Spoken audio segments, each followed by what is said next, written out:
Ya ada menum si Datu Jomar. Ya ba, ni abe classmate ni. Kena si Datu Jomar ibadah pun. Kena pun ba. Si Datu Jomar.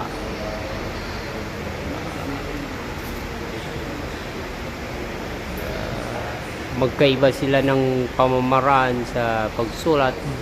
Ganun pa man, at least nakukuha nila at nagiging familiar na sa kanila yung Arabic alphabet ng padaan-daan o pakonti-konti.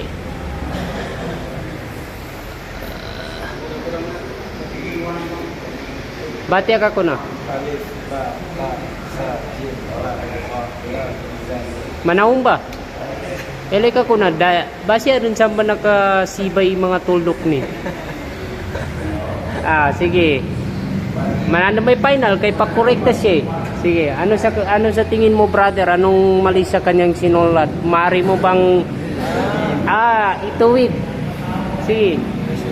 Patito ka do sa lihi daw makatito na di sa live. Namba. Okay.